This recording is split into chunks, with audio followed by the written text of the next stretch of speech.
nandyan si Lola, nagbibigay ng babala. Ikaw ay makinig. Okay, good morning. So, Pastor Ronalyn. So, ngayon ay magluluto na naman tayo ng ulam para sa mga bata.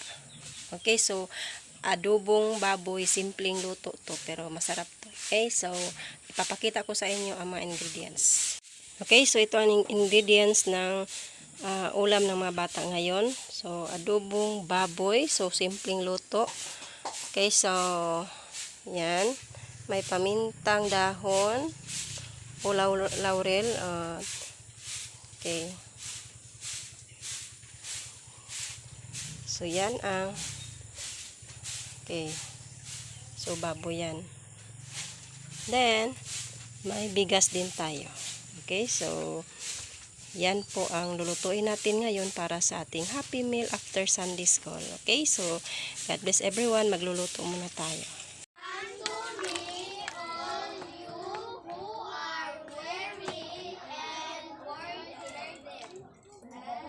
Nga Diyos na kay salamat Father God, yung takla sa kauntungan Lord, salamat sa pagkaon Ginoo.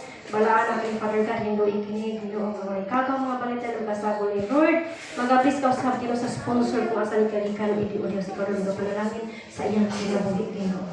Ikaw ba Diyod Ginoo magapadayon sa masag-usa labaw sa tanan Ginoo. Ikaw magapadayon sa pagpamuhat bisan pa ini mga bata na magatubo silang hadlokon diha kanimo Father.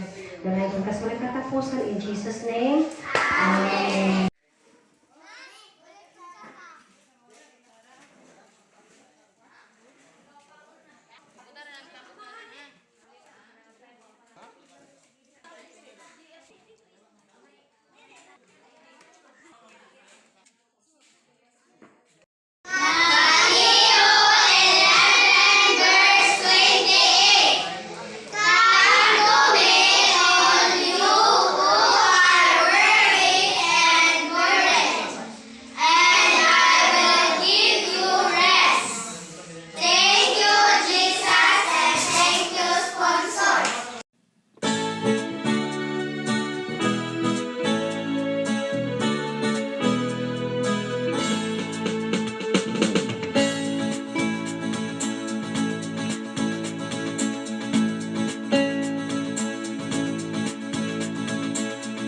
Ikaw ba'y